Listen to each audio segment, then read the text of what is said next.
Hi guys, இன்னைக்கு வந்து Friday evening பாப்பா நல்லா தூங்கிட்டு இருந்தா. அவள் தூங்கிட்டு இருந்த கேப்பில் தான் வந்து நான் வீடெல்லாம் ஏற கட்டி பெருக்கிட்டு இருந்தேன். ஹால் ஃபுல்லாக டாய்ஸ் இருந்துச்சு, அது எல்லாத்தையும் டப்பில் எடுத்து வச்சா. அவள் பேக் ஃபுல்லாக டாய்ஸை வந்து ஃபில் பண்ணி வச்சிருந்தேன். ஸோ அது எல்லாத்தையுமே வந்து ஏற கட்டிட்டு வீடு தான் பெருக்கிட்டு இருந்தேன். லைட்டாக ட்ரிஸ்லிங்காக வேற இருந்துச்சு. எப்பவுமே பாப்பா வந்து தூங்குறப்ப நான் ரொம்ப சைலண்டாக தான் வந்து வேலை பார்க்கணும். கொஞ்சம் சவுண்ட் எழுப்புனா கூட உடனே எழுந்துப்பா. அவள் எழுந்துக்கிறது பிரச்சனை இல்லை, பட் அந்த மாதிரி எழுந்துட்டாள்னா வந்து ரொம்ப நேரத்துக்கு வந்து ஒரு மாதிரி சிறுன்னு அழுதுகிட்டே இருப்பா. ஸோ அதுக்காகவே வந்து நான் ரொம்ப சைலண்டாக தான் வேலை பார்ப்பேன். டிவி கூட போட மாட்டேன். அண்ட் இந்த கிராஃப்ட் வந்து நான் யூடியூப் பார்த்து பண்ண ஃபர்ஸ்ட் கிராஃப்ட் இது. ஸோ எனக்கே வந்து ரொம்ப ப்ரௌடாக இருக்கும். அண்ட் இதை வந்து பாப்பா கையில் மாட்டின சிக்குனா வந்து ஃபுல்லாக பிச்சிடுவா அப்படின்னு சொல்லிட்டு நான் ஃப்ரிட்ஜ் மேலே தான் எடுத்து வச்சிருந்தேன். அண்ட் இது வந்து ஸ்மிருதி குட்டியோட குட்டி கடாய். இது ஆல்ரெடி வெசல்ஸ் எல்லாம் இருந்துச்சு ஷிங்கில். ஸோ அது எல்லாத்தையுமே க்ளீன் பண்ணிட்டு இருந்தேன். சத்தமே இல்லாமல் சாமான் கழுவிட்டு இருந்தேன். நார்மலாக சிங்கில் சாமான் இருக்குன்னா அதில் ஒரு 70% வந்து ஸ்மிருதி போகிற சாமானாக தான் இருக்கும். அவள் தட்டு ஸ்பூன்னு சொல்லிட்டு எல்லாத்துக்குமே வந்து ஸ்பூன் யூஸ் பண்ணுவாள்.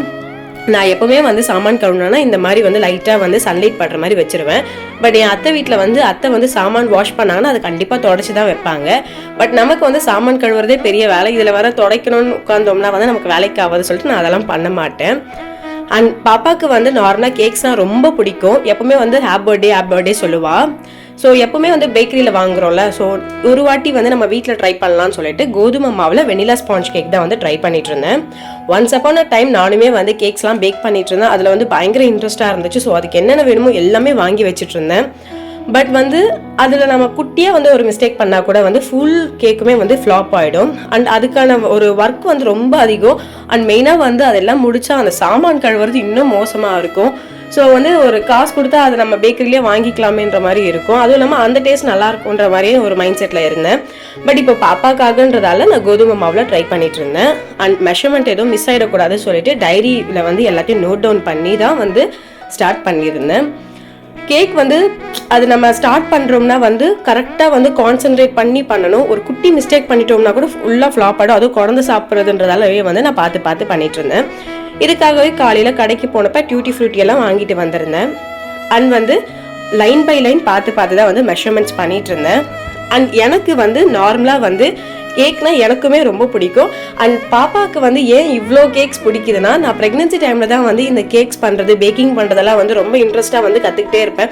ஒரு வீடியோ மிஸ் பண்ணாமல் யூடியூப்பில் பார்த்துட்டே இருப்பேன்.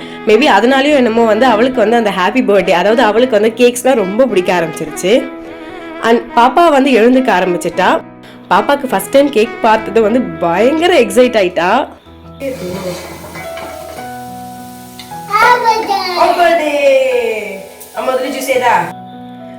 அவளுக்கு வந்து அது ஹாப்பி பர்த்டே, அவ்வளோதான். அது கேக்ஸ்மே வந்து நல்லா பேக் ஆயிருந்துச்சு. பார்க்கவே வந்து ரொம்ப சூப்பராக இருந்துச்சு. அவ ஆடுறத பாருங்க கேக்கை பார்த்துட்டு.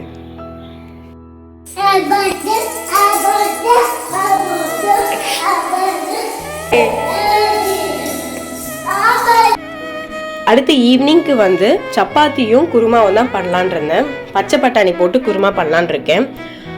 முந்தா நேற்று வந்து கரெக்டாக வந்து நேற்று வந்து ஒயிட் சுண்டல் போட்டு ஒரு குருமா பண்ணியிருந்தேன். எங்கள் வீட்டில் வந்து ஏதாச்சும் ஒரு ரெசிபி பண்ணுறோம், அது நல்லா இருக்குன்னா வந்து அடுத்து 3 நாளைக்கு கூட அவர் என்ன அதே தான் பண்ண சொல்லுவார்.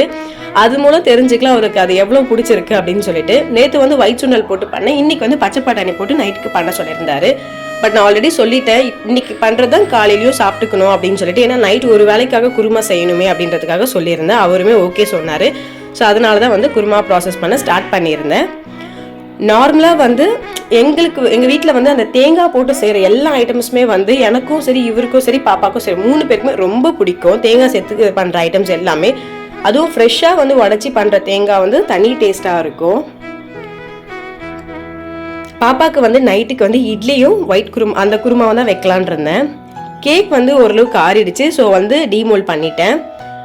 இப்போ வந்து பாப்பாவை விட்டு கேக் கட் பண்ணலாம் அப்படின்னு சொல்லிட்டே இருந்தேன். அவள் வந்து கரெக்டாக வந்து அதுக்கு முன்னாடி சொல்லிட்டே இருந்தா, அம்மா ஆபோடே அப்படின்னு சொல்லிட்டே இருந்தா. கேக் பேக் ஆயிருக்கான்னு செக் பண்ணுறதுக்காக கத்தியை வந்து கேக்கில் இன்சர்ட் பண்ணி பார்த்தப்ப கத்தி வந்து ரொம்ப க்ளீனாக தான் வந்துச்சு. ஸோ அதை வச்சு தான் வந்து நான் கேக் பேக் ஆயிருக்குன்னு நினச்சிருந்தேன். பார்க்கவும் ஸ்பாஞ்ச் நல்லா இருந்துச்சு. பட் டேஸ்ட் பண்ணுறப்ப கேக் இன்னும் 5 to 10 minutes கிட்ட பேக் ஆயிருக்கலாமோன்ற மாதிரி தோணுச்சு. கேக் ஓகேன்னு சொல்லலாம். பட் அது வந்து கம்ப்ளீட்டாக வர வரைக்கும் விட போகிறது இல்லை. இது ஃபர்ஸ்ட் அட்டெம்ப்ட் தானே கோதுமை வச்சு பண்ணுறது. இன்னும் செகண்ட் தேர்ட் அட்டெம்ப்டில் வந்துடும் நினைக்கிறேன். அண்ட் நைட்டுக்கு டின்னர்லாம் ரெடி பண்ணதுக்கப்புறம் வந்து வெசல்ஸ் இருந்துச்சு. எனக்கு திடீர்னு ஒரு ஐடியா வந்துச்சு, பாப்பா வெசல் வாஷ் பண்ண சொல்லலாம் அப்படின்னு சொல்லிட்டு. ஏன்னா அவளுக்கு வந்து இந்த மாதிரி புது விஷயம் ஏதாவது கற்றுக்கணும்னு ரொம்ப எக்ஸைட் ஆகிடுவா. ஸோ அதனாலேயே வந்து நான் பாப்பாவை கைட் பண்ணிவிட்டு அவள் குட்டி குட்டியாக வந்து வெசல்ஸ் எல்லாம் எடுத்து வாஷ் பண்ணிட்டு இருந்தா.